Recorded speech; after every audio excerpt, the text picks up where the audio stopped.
So good day everyone, especially to our instructor, Ma'am Heidi Padilico. So we are the group 2 and we are going to report the salary standardization law of 2015.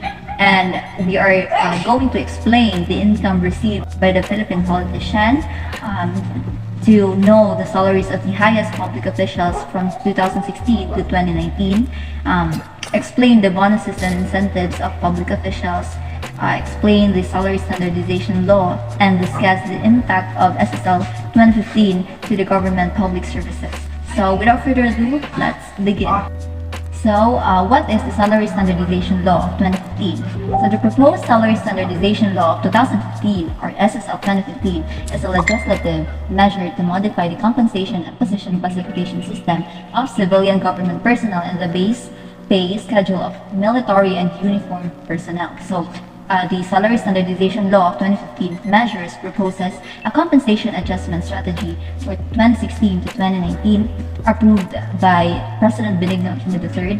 The basis for the proposed compensation adjustment strategy is the compensation and benefits study for the public sector, carried out by the Department of Budget and Management, or the DPM. So the Salary Standardization Law of 2015 is a law in the Philippines that aims to standardize the salaries of government employees.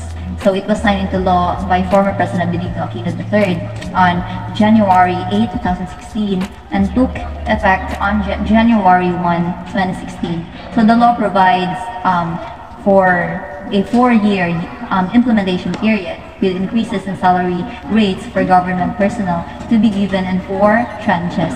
So the first tranche was implemented on January 1, 2016, and subsequent tranches were implemented on January 1 of the following years until the final tranche was implemented on January 1, 2019. So under the SSL 2015, the salary grades of government employees were adjusted to ensure that they received just compensation for their work.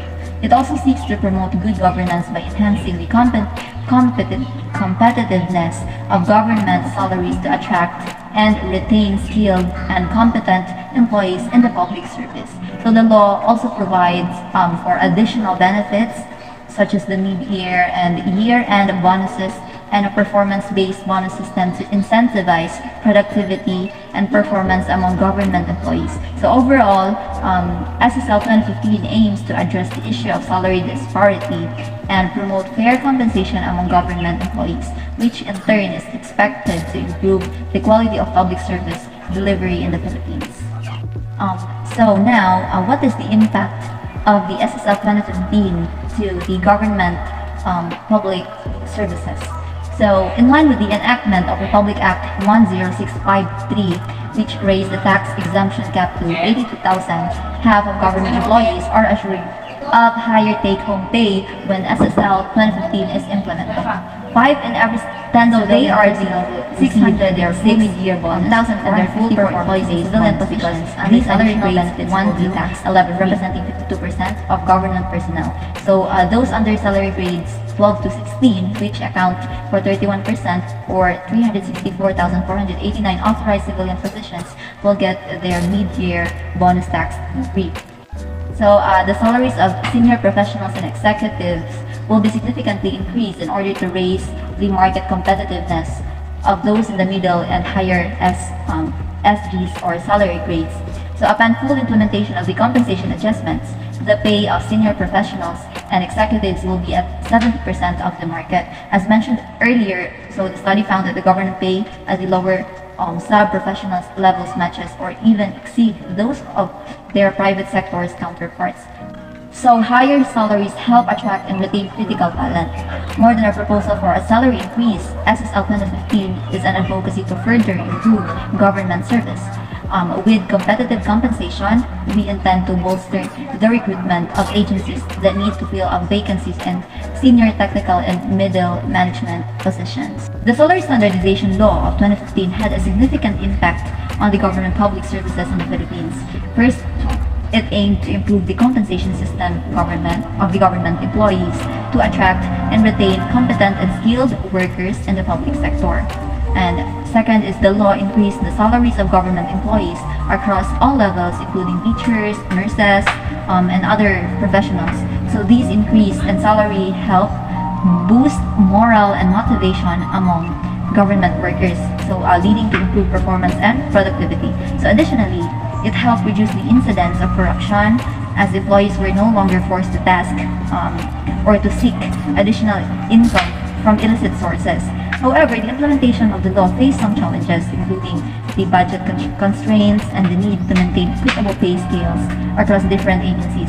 But nonetheless, the law remains an important milestone in the effort to promote good governance and public service excellence in the country. So I think that will be all. I will give it to the next reporter.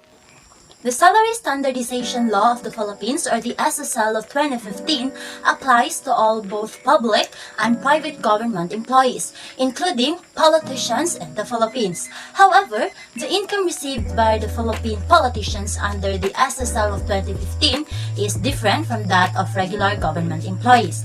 That being the case, Philippine politicians, particularly those holding high-ranking positions such as senators, congressmen, and cabinet secretaries, receive a high salary than other government employees. The salaries of politicians are determined by law and are higher than those of regular government employees of equivalent rank and position. Under the SSL of 2015, the salaries of Philippine politicians were increased. Be that as it may, the amount of increase was relatively lower than that of other government employees. Let's say the salary of the Philippine President, which is the highest position in the government, was increased from 120,000 pesos per month in 2015 to 160,000 pesos per month in 2019. This is an increase of 40,000 over 4 years. In contrast, a government employee in salary grade 1 with a monthly basic salary of 9,000 in 2015 would receive a salary increase of 2,068 pesos by 2019.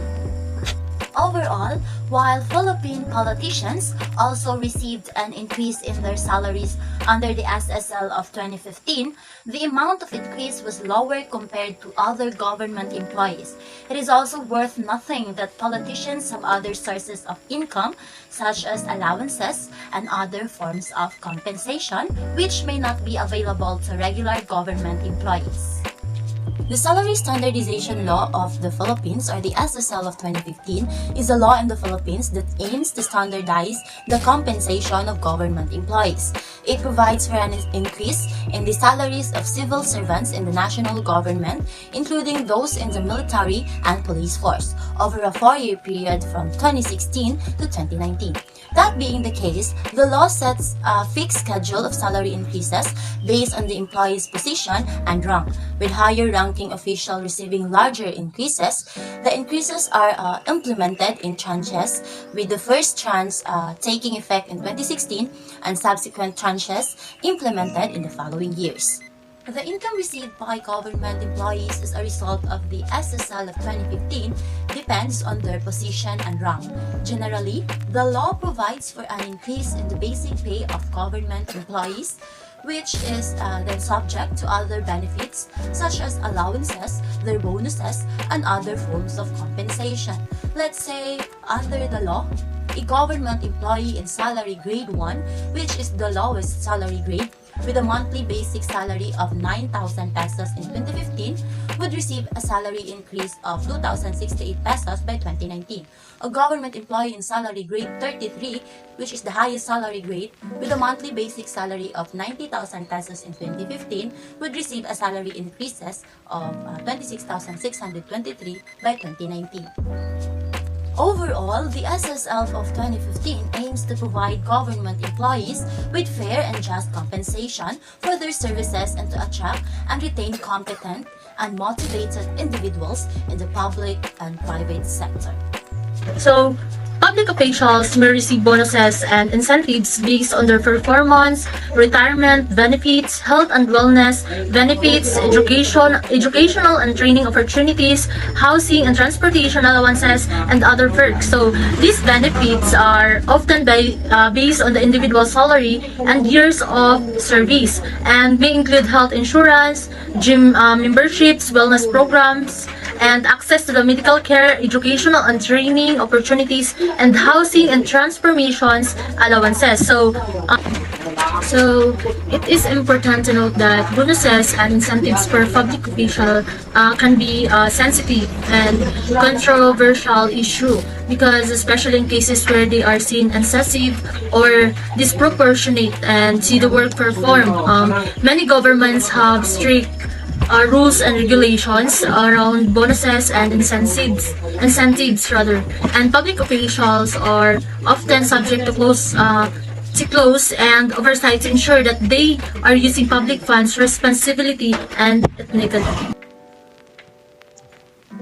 Have a good day, everyone. My name is Lemolin Kadongan, and my topic for today is from Salary Standardization Law of 2015, or SSL 2015, and my topic would be to know the highest salaries of the highest public officials from 2016 to 2019. So here we have, as we all know it, from the highest position, the president, which actually has a salary grade of 33, the highest salary grade. As we all know, here in our country, that in terms of salary, the amount earned by politicians in the Philippines varies depending on their position. So the president of the Philippines, for example, is considered the highest paid government official. When we're going to sum up his salary monthly, we would have an annual salary of around almost 5 million. So here we have the president with the highest salary grade of 33, which has a minimum salary of 411,382 to 423,723. Second, with a salary grade of 32, we have the vice president, senate president, speaker of the House of Representatives, chief justice of the Supreme Court, which has the salary grade of 32, which is from 325,807 to 374,678. Second, with a salary grade of 31, which range from 273,000 to 312,000.